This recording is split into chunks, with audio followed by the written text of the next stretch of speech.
your price is too high, or what are you doing building a house? This is more than my house. I'm never going to get this return. Like all this head trash starts already building up during the process of generating the proposal. Hello, everybody, and welcome to the Sales Made Simple workshop. Today, we actually have Jesse Gonzalez in with us. We're going to talk about follow-up. We're going to talk about how to go after clients after you've already sent out your proposals. And if you start finding that you have some head trash coming into it or anything like that, then we can talk about how to get around that. So, Jesse, welcome on. Hello, hello. How are you guys doing? And I'm excited to have you on here. I'm excited to listen to the roadblock that you've hit in your sales process and see if we can find a path through and help a lot of listeners at the same time. You cool with that? Absolutely. Awesome, man. So tell us a little bit about yourself, your business, where you're at, that kind of thing, and then we'll start talking about that follow-up. Well, yeah, I have a business. I've had it for 14 years. I started off in maintenance. I'm slowly transitioning into the outdoor living space, landscape design, which I've always wanted to do, but I just got stuck in the maintenance side of things in 2008, 2009, when, the recession was happening. I was oblivious to everything like that. So I'm like, I'm gonna start a landscape business. So Mm-hmm. it ended up working out pretty well. I'm still here. I'm still, live and kicking.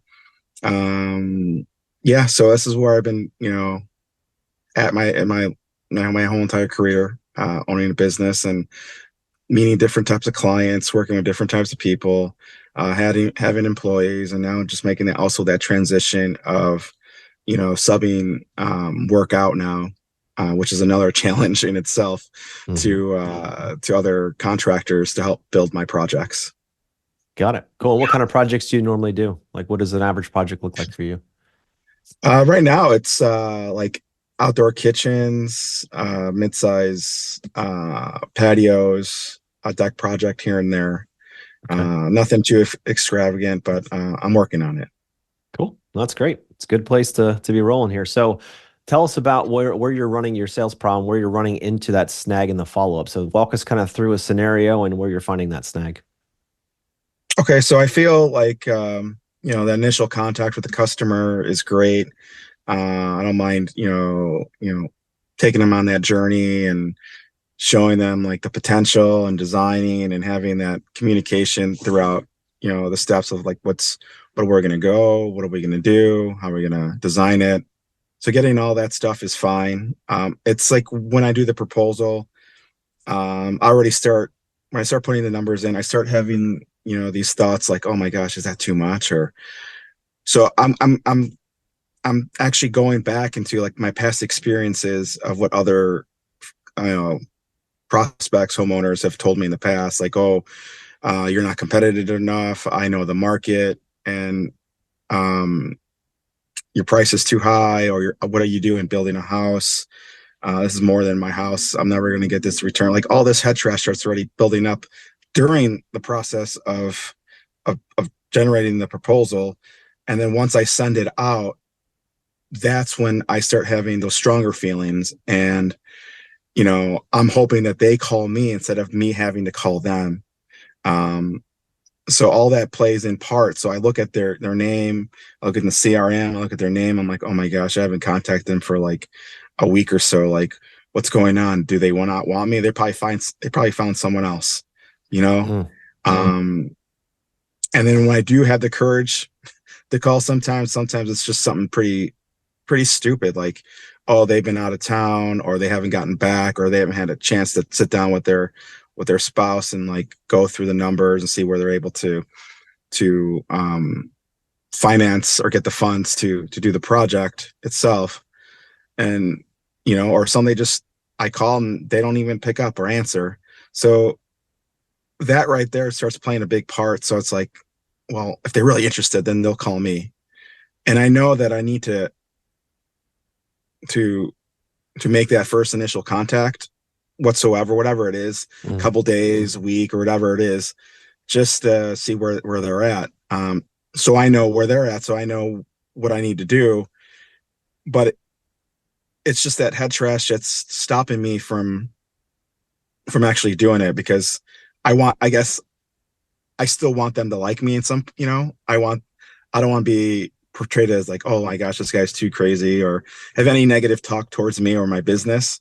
Mhm. So that's that's something that's always plagued me my whole entire life, of wanting people to just, like me. Um, and so I would, do things when I was, just to have, or say things that just to have people, you know, say, oh yeah, he has something in common with me, even though I may not, you know. This was like more like when I was in high school and stuff, but like in the business, it transitioned, I guess, pretty well in that aspect, because like I said, like talking to the homeowner is great. Building that rapport, you know, even sometimes taking a sidetrack and talking about, some personal things like, family and stuff. Um, and, callbacks or whatever, just before the whole proposal and is sent out, everything's great. And then after that, it's like a disaster.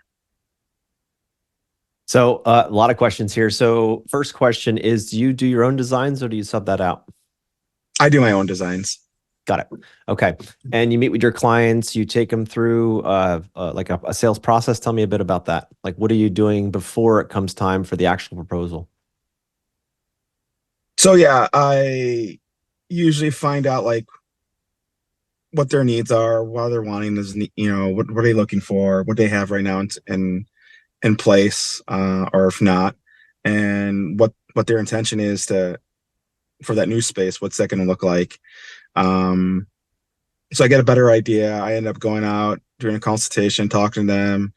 And during this time, like I send them like inspirational pictures and stuff, and then they take a look. And like, really like this, really like that, and we could, incorporate in a design like what that's going to look like for their home, and have it custom to them. Um, and then once we figure out and everything's, finalized, like, yeah, we want this. This is what we want. We want this size square footage, or we want this kitchen. We don't want, we want one fridge instead of two, or whatever it is. Then I get the pricing on it, do that, and I start building it.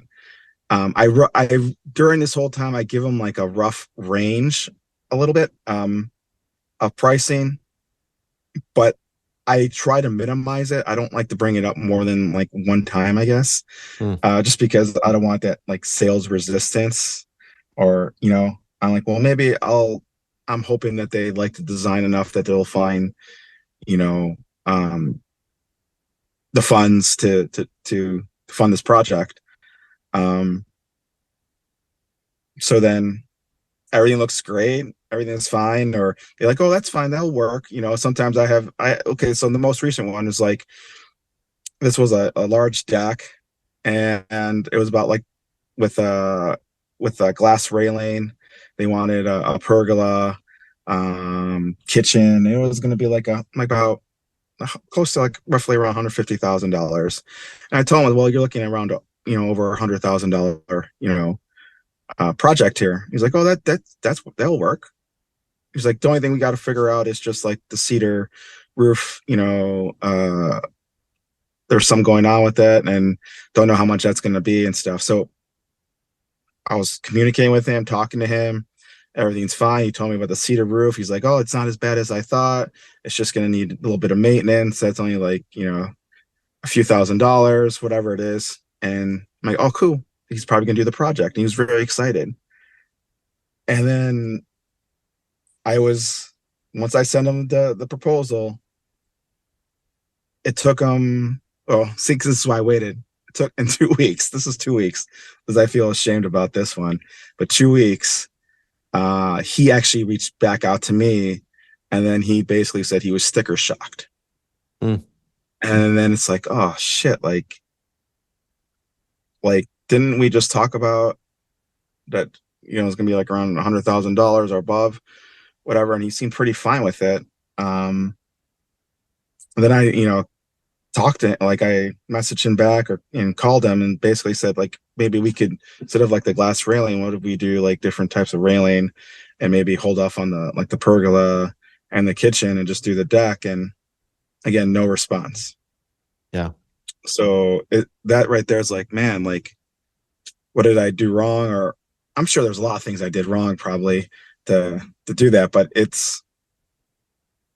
it's like, well, then that's it. I'm not going to try to call him again. You know, if he wants Yeah. something, he's going to have to reach back out to me. Yep. Yep. You just sit there waiting and waiting and keep your fingers crossed, right? Yeah. Yeah. So, question for you, Jesse, is were both decision makers part of this conversation from day one, or were you just working directly with him? I I talked to him initially. Then I talked to his wife. We actually ended up having like a late Zoom call, like around like 10 o'clock at night, just because with her work. Um, so we were talking for almost 2 hours and going through the design and stuff. And she seemed on board, and she's the one that wanted all these extra things and all these different, like the glass railing, the Mm, kitchen, the pergola. He was more a set of just like, I know the deck and stuff, but he loved also those other things. He's like, well, that looks great. He's like, the glass railing is going to look good because I don't like how it's going to interfere for me looking into like the wooded area. yeah. So I said, okay, cool. And again, and she's the one with all the, he even said like, she's the one that deals with all the finances. And again, that was brought up, you're looking at, over $100,000. It's like, oh, okay. Like it was nothing. Oh, okay, this is going to be a good project. I can't wait. I'm super Yep. excited. Yep. And then now it's just Yeah. like it never happened. Yeah. And how does that feel when you do all that work and you work with that client and you get excited and then this happens? How does that feel, Jesse? Oh man, it's very disappointing, but also like it hurts. It makes me feel like I'm doing a lot of things wrong, Yeah. or maybe my design's not as good, or all the like Yep. the self doubt, basically. Yep. Yep. Totally get it, dude. I've been there many, many times. And have to say, what you're going through right now is something that I'm sure a lot of listeners can relate to. It's a self-doubt, the stuff that goes on in your mind. Now, there's a couple of strategies that we can work on to minimize some of that. And so much of that self-doubt comes from having actual evidence to circumvent that. Meaning that if you say, for instance, you say, okay, my price is too high, but in a hypothetical world, you saw two other bids come in for the same project and you could compare yours to them and you could see that your price wasn't the highest, then you have evidence to back that up. Does that make sense? So it's the Yeah. uncertainty is what's driving this doubt inside of you and not knowing whether they're focusing only on numbers, because his response to you based on your conversation with me here is that he said, well, we have sticker shock after 2 weeks later, after he said, yeah, no big deal. That 100,000 is not a big deal. Did I have that right? Yep. Yeah. So then you're thinking like, what the hell? Like I told you it was going to be $100,000. You agreed to that. Your wife agreed to that at 10, 11, 12 o'clock at night. And now all of a sudden you got sticker shock. Like what is going on here? How did I not spell this out well enough? Am I close? Right. Yeah. So, listeners out there, one thing you have to realize when it comes to pricing is specifically earlier in the process is that we have to establish a number or a range. Specifically, range is better in a project. Like you started there, it's going to be over $100,000, but over $100,000 could be $101,000. It could be Right. $1 million. That's over 100,000, right? There's a big spread there. So when you say $100,000 to the client because you're trying to help them with a budget, they automatically think, even if you said over 100,000, they think 100,000. Or only irresponsible people would spend 100,000 on something like this. But okay, for the sake of time right now, we're still in research phase. That's where they are in their buying cycle. They're still trying to get ideas together. It's still all fantastical right now. Let's look at what's possible. Let's not worry about numbers yet because we're not buying it yet. We're just kind of testing it out, trying the shoe on, if you will, right? So with that being the case, the numbers aren't quite as important yet. But at some point in your relationship, you're going to be asking them to stroke a check. And that check, you're thinking it's going to be over $100,000. And if that client's not prepared mentally for that, emotionally for that, because they don't have a good enough evidence that it makes sense to move forward with that, then you're stuck. You get in a position like you are right now. So I say all of this because the one thing that I could see that you could, that if you so choose to, that could change the way that you have conversation around the budget side is when you said, hey, it's going to be over $100,000. Is that okay? You're going to get a much better result with your clients if the numbers come out of their mouth. Mm. So if that client, if you were to say, instead of wanting to jump in and be like, it's going to be over $100,000, right? I mean, deep down, that's what we want to say. Like, come on, guys, you should know this, right? Because we do it every day. We have to push back on that urge to say that. And we have to stop and say, all right, Mr. Jones, we have a bunch of things you've talked about here. So what is your hope for a budget on a project like this? If they haven't given you one already. Now, in a sales process, you would grab that early in your questionnaire phase, like in the very beginning. You get an idea of where it's at, and then we want to hit that on the discovery call before we ever actually go out to them so that we know. But our goal as sales guides, we're here to serve our clients, sales guides, is to guide them through this conversation, the budget conversation. This is where most get stuck in our industry and all the trades, really. It's budget, especially high ticket. You're talking $100,000, brother. 100,000. That's a lot of money. You know what I mean? I don't know about you, dude, but I didn't grow up with any money. So 100 grand to me is still freaking bonkers. And so we have to understand that because we get so callous to the numbers because we see them every day. Most clients don't see that kind of money every day. They don't talk big numbers like that every day, right? So when we sit down with them and we're asking about budget, or we're too afraid to ask about budget because it'll be a dream killer to what they want, our goal is to ask them questions. Like I mentioned earlier, hey guys, we've talked about a lot of stuff. What is your hope for a budget on a project like this? The genesis of that number, if it's going to be effective, has to come from them. It can't come from us, even though we want to just bulldoze right into that conversation. And we would just want to tell them, yeah, it's going to be over $100,000. Are you ready for that? Because their response is either going to be, get the hell out of my house. That's way beyond what I expected from wherever they got that idea from. Or two, which is most likely what they're going to do, they're going to give you a false yes, which is what they gave you. A false, yeah, no problem. That's cool. Because they're not spending the money right now, Jesse. Right now, it's all fairy tales. It's all, what could this be? They're not stroking a check yet. They're not agreeing, or they're not accountable to that $100,000. It's simply, okay, we probably won't spend that, but let's see where we're going with this.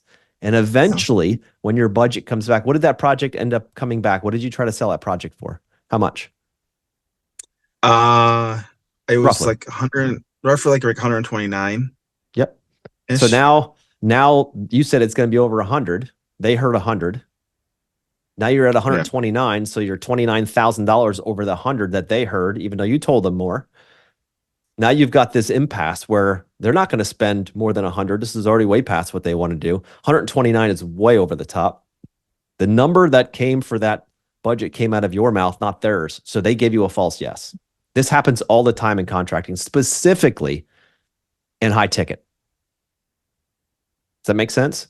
So my question for you is, how could you have handled that differently in order to get a different response? What are some thoughts you have now after hearing that? How could you have handled that differently to hopefully get a better response or a different response from that client? Well, exactly what you were saying, like, have them come, what they have in mind to spend initially, and then talking to them, like letting them know, like, well, you could get this and that for that price, but if you're looking for this outdoor kitchen with all the bells and whistles to it, this aluminum, pergola, like, that's just going to add on to on top of the deck what you're looking for. I think having that realistic, I guess,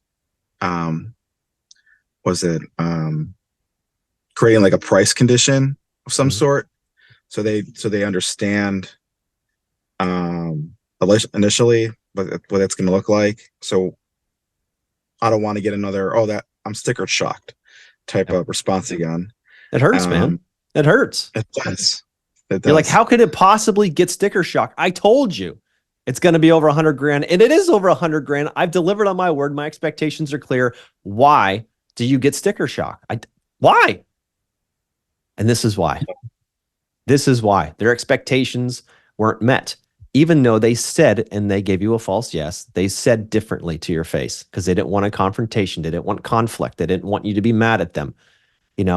That's the main thing. They're like, all right, well, we don't want to get and tell this guy to his face that he's out of his freaking mind. We're not spending that much because we're halfway down this road by now. We have a plan together. We have a design. We like it. And now the bottom line is we can't afford it. And that pisses us off as homeowners, right? That pisses us off. We're like, shit, we can't afford this. Why are we going to do this project? And then the numbers person, which in this scenario sounds like it's the wife based on what you've told me, then she's like, wait a minute here. Like, we're not spending 129,000 back there. That's just not going to happen. Let's get some more bids. So this is a constant circle that happens in contracting, specifically high ticket. So a couple of things to unpack here as we move through this. First of all, it's the amount of confidence that you're coming into this sales conversation with, right? I don't feel in your tonality and all that, I hear different words that are in there, filler words that are simplifying and minimizing what you're trying to offer. And I feel that the clients, or I know that your clients will feel that from you. They'll feel that you're not confident in what you're saying, that your number is a number, but not really confident in it. When that happens, when they don't feel the confidence, they question it too. You don't have to say, you can say 3 words and they can feel you're either confident or you're not confident. They can feel your confidence without you saying a word. I've already done an episode all about body language and how when you show up, is your shoulders hunched over, is your head down, is your physiology basically saying, you won't want to buy this from me, would you? Right? So it is really about confidence. And it's not about being brash or nasty or screaming at people or being the loudest or the most. That's not what it is.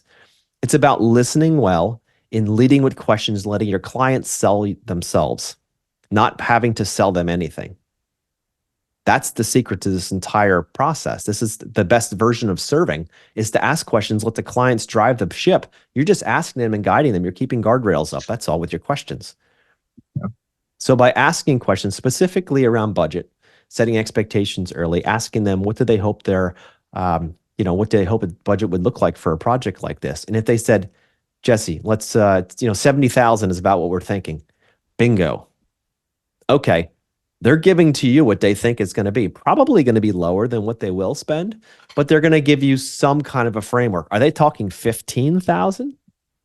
Are they talking 115,000? Like, we don't know until it comes from them. And then here's your next key question. After they give you that number, after in the hypothetical scenario here, they said 70,000 was their number because it came from them after you asked them a question. Your next question is, what do you hope that will cover? You stay absolutely silent on your side and you let them talk. And they may say, oh, the deck and the pergola and the outdoor kitchen and the blah, blah, blah. And in your mind, now, guys, listeners out there, we have to be thinking that we'd have to know our numbers. We have to know rough ranges of what a deck should cost. And I know everyone is different. It's custom. I get that. Rough range of what a deck normally comes in at, rough range of what a patio normally comes in at, rough range of what these different features that is in your lane that you guys do every day. Get a rough idea. So if you're thinking a deck is typically between 40 and 60,000 and you think, all right, well, a patio is between 15 and 30, like again, depending on where you are and what you're doing and what your averages are, we're just trying to get rough ranges here in your mind. So you're doing some quick math as you're talking to the client. And by the end of the 4 things that they list that they hope are included in that $70,000, and at the end, your math says it's 120,000 and there's that 70, we've got a problem. Does that make sense, Jesse? We have a problem of expectation right now. They expect their 70,000 to buy them $120,000 worth of actual outdoor living space. So that's a big delta. So now we're in a situation where we've got to ask more questions, not tell them you're an idiot because you think you can get $120,000, because that's what we want to do, right? We want to say you're an idiot for thinking you can do that. 70 grand. What did you watch HGTV back in the 90s? Like, seriously, do you think this is even possible? Anyway, we don't say that though, because we're guides, we're serving. We simply ask another question. Are you guys open to learning about what these things typically cost? And everyone is going to say yes. So you see how we went from asking them a question, them giving us a number, to asking what do we hope that number would cover, followed by, if the budgets are way off, are you open to learning what these things typically cost? Do you see how we're giving them the reins to say yes and no to all of this?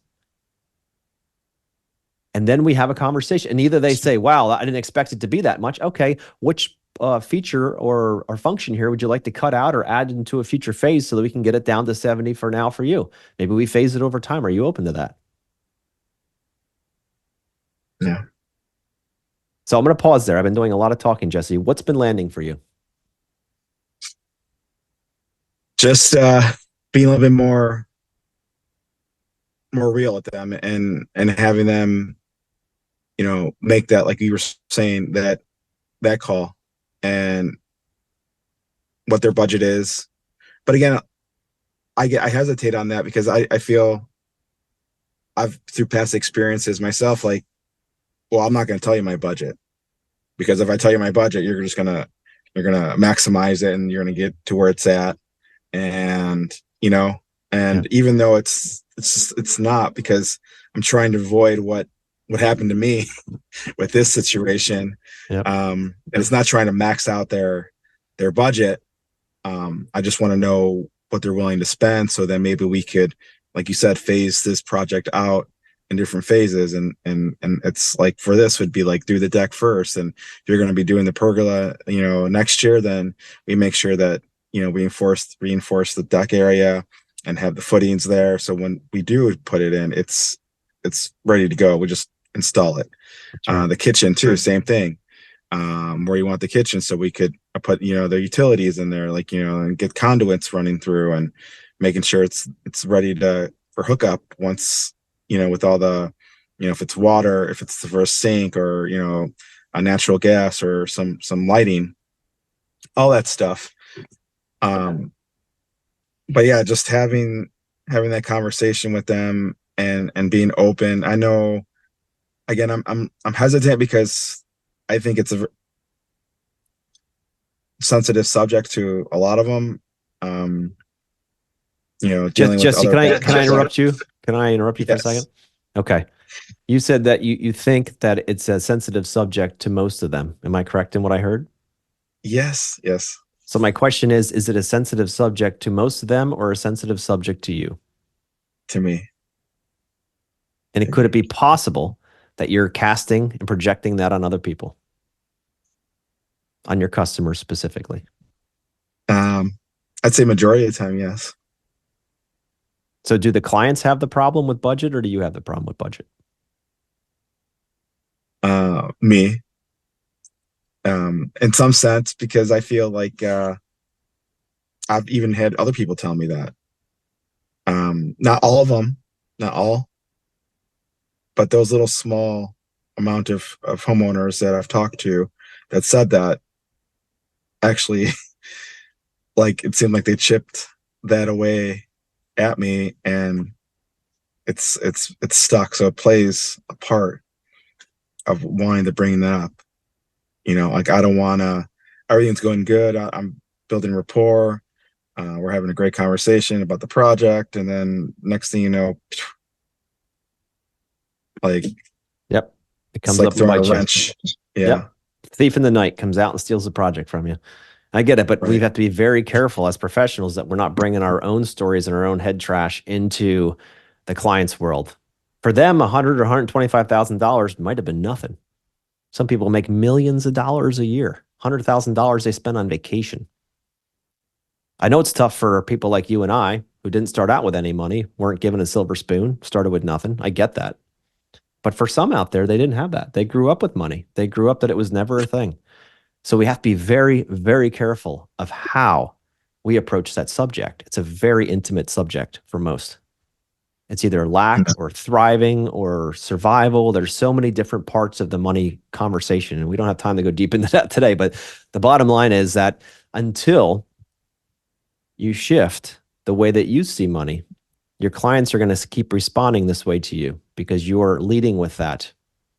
Does that make sense? Could it possibly be that you are the problem here? Is that possible? It's possible. I could see that. I Okay. definitely could see that. So how would one change that? How would you shift? Because these are only patterns, Jesse. We've talked a lot about this. These are patterns, right? These are stories that we've told ourselves since we were children. Maybe they were our parents' stories that we pulled into our lives as being truths. And that conversation, that story around money in your mind, if you had to say that story out loud, what would it be? Hmm. Uh, right now, it'd be the financial struggles I've been having like just recently, and all that, and trying just to get by. Mm-hmm. I think, because growing up, we really didn't really like face a whole lot of financial struggle. Um, it- you know, um, I've even had people tell me before, like, "Oh, I thought you guys were rich." I'm like, "Well, no." So growing up was that way. But now just when things just the last, I guess, 2.5 years, things have been pretty rough. Um, and I'm still here, but a lot of, financial things have happened and struggles, and um, that definitely plays a part of how I approach things with homeowners on projects. Um, it's like what I'm trying to do is just get some mud and stick it on the wall. Hopefully it sticks, and Yeah. you know, and get a project that way. Um, Yep. And then how do you feel when it doesn't work out? How much more is that amplified given the current mindset when it doesn't work out? Discouraging. It really is. It feels like, man, I'm never going to get out of this rut. Um, People are not going to want to buy. I'm putting my energy and feeling out there towards them. Okay. Um, and then you hear all this negative talk, of, oh, the economy this, the economy that, things are gonna, yeah, it's gonna happen, but I feel like I could control that, but I'm buying into all that jargon because I'm the one that people are talking about, like financial struggles and just trying to get by Hmm. type of feeling. Yep.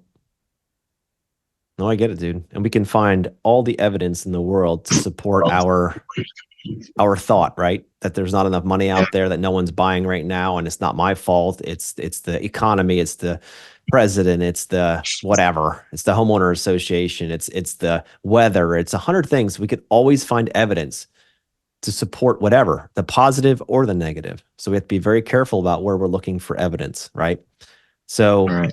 strategically here, when it comes to the sales process, it's all about setting expectations, Jesse. So expectations need to be delivered early. And if you go in seeking validation from clients and trying to make them your friend and have them like you, then having a conversation around money is going to be even more difficult because you don't want to have money be the reason why they do or don't like you. Does that make sense? Yeah, that makes sense. Right. And is there ever, and you tell me if I'm wrong here, but is there ever a situation where you feel like, all right, my price is too high. If I give them this, they're not going to like me? Yeah. Or I'm going to hear, what are you trying to do? Build a house? Or this is crazy. You're not competitive, or you're not, there's other people that are charging a lot cheaper than you. Yeah. So, It's, yeah, you're stuck in a price war, right? So now it's a matter of building value up in the front side of things and making sure that they see and you demonstrate your value ahead of time with how you design, how you take your time, because you've got a massive heart, Jesse. You just want to serve and give and just, you don't want to be out there trying to take advantage of people. How does it feel when you feel that people think you're trying to take advantage of them with these numbers? oh man, it's crushing. It really is. Because I'm like, that's not me. I don't, Yeah, I don't, I'm not going to steal from you, exactly. because I don't want people to steal from me. Yeah. And I know how hard people work for their money, man. Yeah, Yeah, 100%. So having taking the time ahead of time in creating a price list and looking through the services that you offer and say, okay, just for conversation's sake here on this workshop, hey, we do decks, we do pergolas, we do patios, we do landscaping, we do lighting. Let's just call it that for simplicity's sake. And here's averages in that category. I know everybody has custom everything. I get that.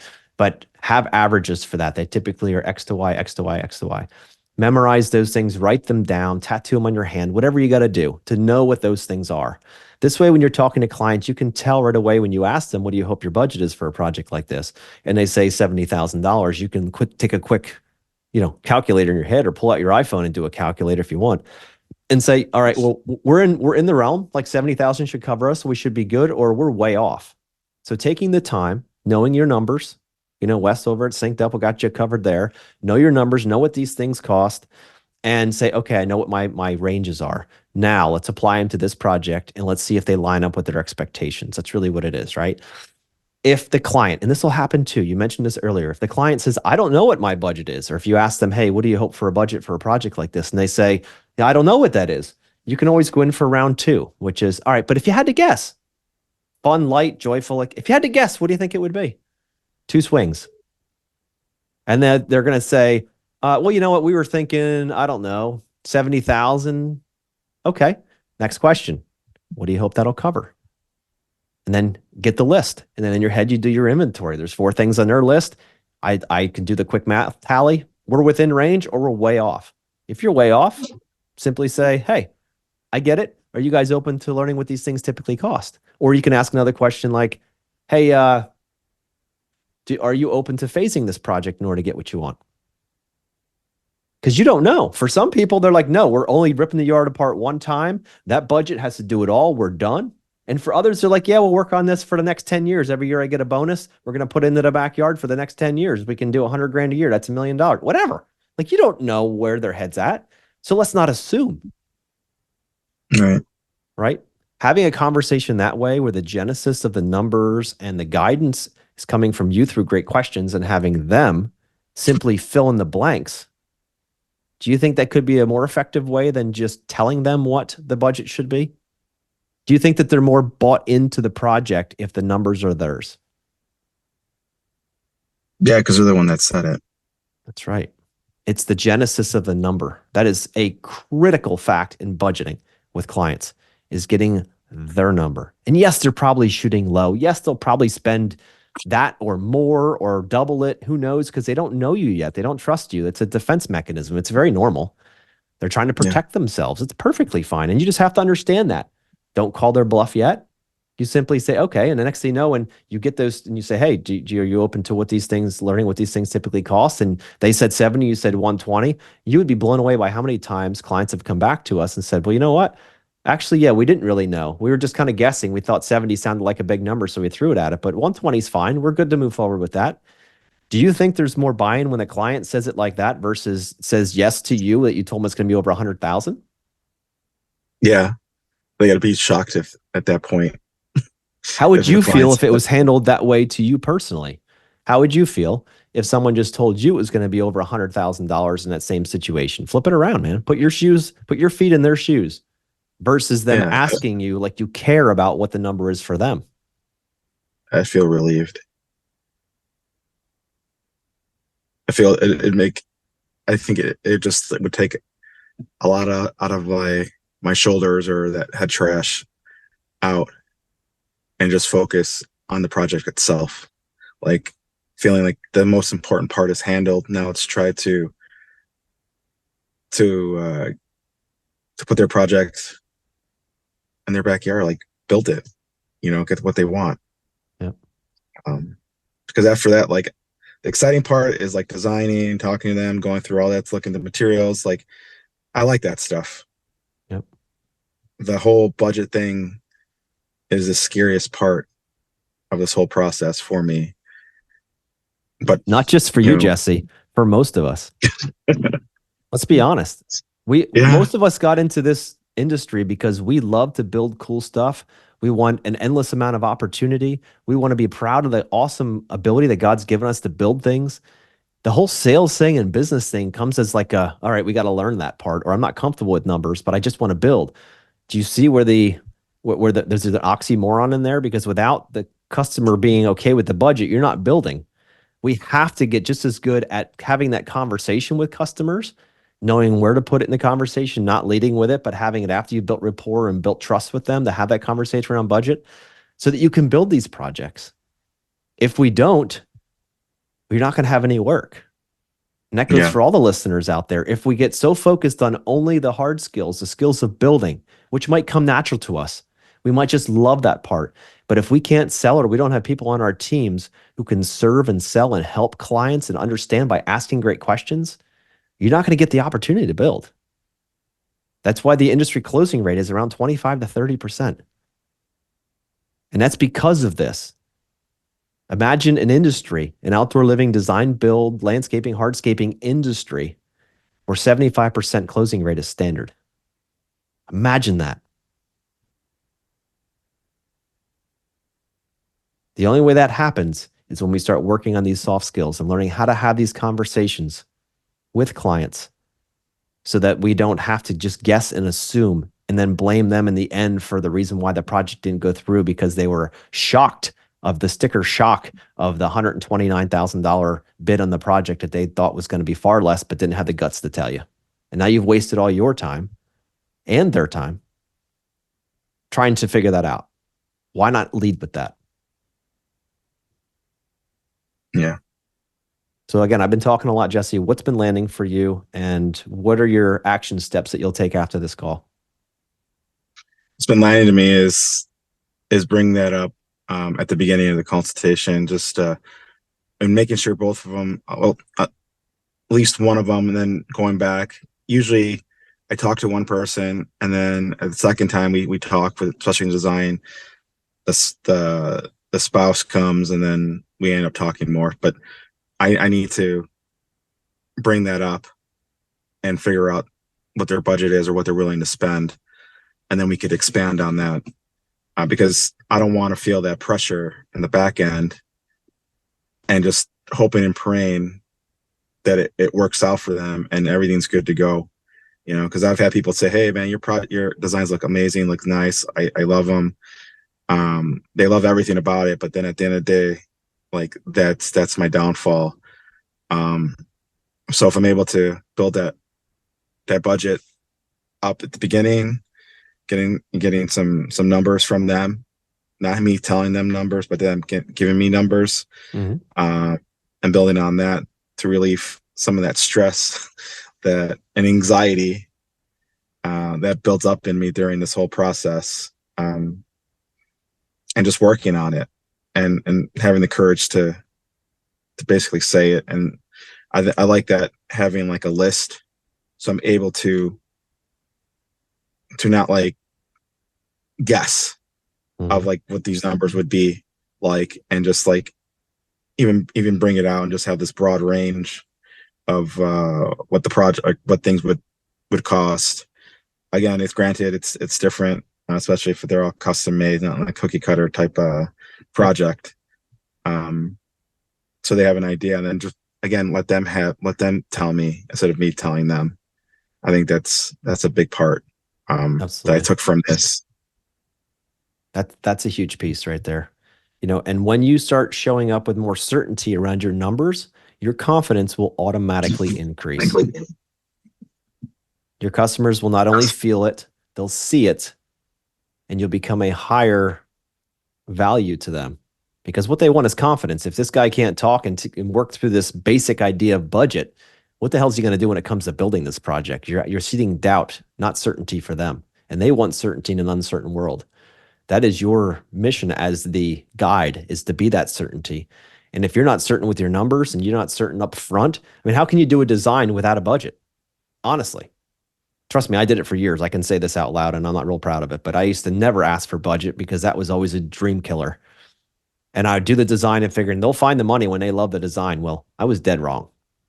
The reality is everybody, I don't care if they're living in a $20 million house or a $20,000 trailer, they all have a budget and they don't all correlate directly to the value of the property. It's their emotional value for this project. So we need to work that with them and understand it together as a team. And then once they entrust us with that number, we need to respect that. And we need to respect that during our design process, understanding the framework of, in this scenario, they have $70,000, but they told us during our conversation that they're willing to phase it over 2 phases of 50,000 apiece. So they have 100,000 to play with, but they've got to do it in 2 slugs of 50. So how do we get this design to be roughly $100,000 or less or more, depending on what they've asked for, and to get that locked in at 2 pieces that each piece looks like it's finished when it's done? If we don't have the information up front by asking great questions during our discovery process before we ever design, how can you possibly know what target you're shooting at? Think about it. Mhm. Without asking budget, to design without budget is like putting a blindfold on, grabbing your AR, and just starting to point, trying to hit a target. That's there's the chance of you hitting the target is so slim, it's obnoxious. Versus asking the questions, seeing the target, laying that AR down on a sandbag, dialing that scope directly in, and bang, one shot right through the middle, or at least hitting the paper. Most aren't even hitting the paper because they're afraid to have that conversation because they have a fear of rejection because they want people to like them. That's the bottom line of all of this. If we face that truth, it's okay. We need to face that truth. And once we do, then we're like, you know what? All right, if that's the case, then why don't we have the conversation early? We're doing both us and the client a service. We're not wasting our time. We can finally see the target. Now we can aim our design at that target with a budget, and now we can both land at the same place. Does it make sense? Oh, that makes sense. Awesome. Well, Jesse, any other questions for me?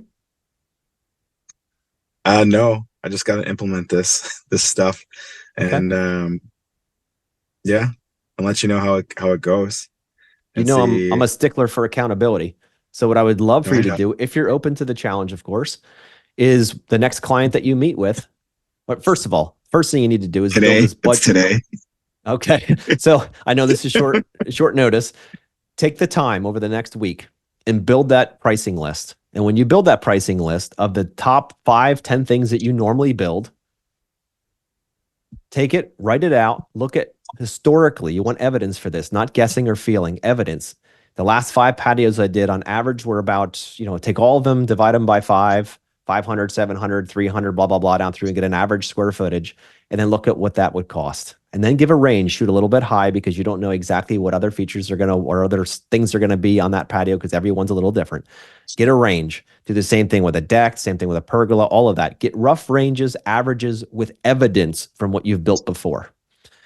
Have that sheet, use that sheet.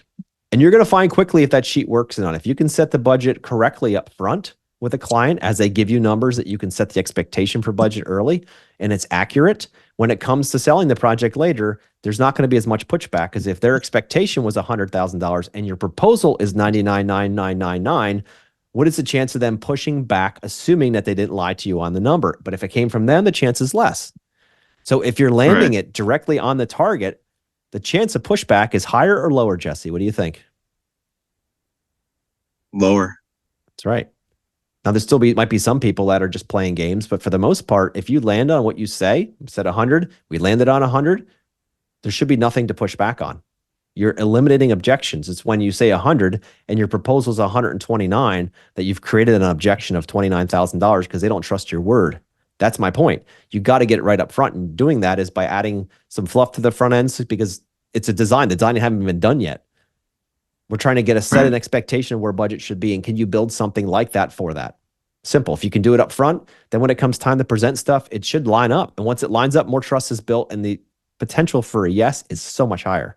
But it's done up front. Just like when you buy real estate, you make your money when you buy, not when you sell. It's the same thing here. When you start the process of this conversation, it is about making sure that you are dialed in. And this may take time, listeners.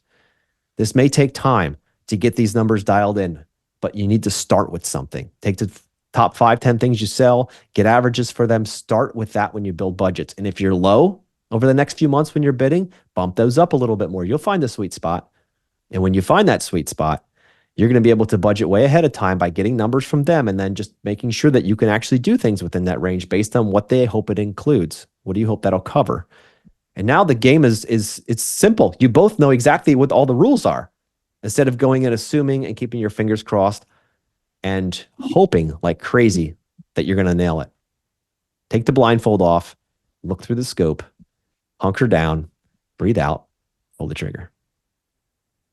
All right, Jesse, thank you for coming on today. Listeners, if you're running through anything with your sales process and you're finding yourself keep hitting walls like Jesse is here with budgets and follow-up and all that kind of stuff, simply text sales to 55444 and come on into class. This is what we're going to do in this workshop. It's totally free. Come in and we'll talk through some of the snags that you're in so we can help you get through. Our goal is to get our industry to 75% closing rate. And the way we do that is by having conversations like this. So guys, thank you for listening and we'll see you next week. Thank you, Jesse. Thank you guys. Thank you.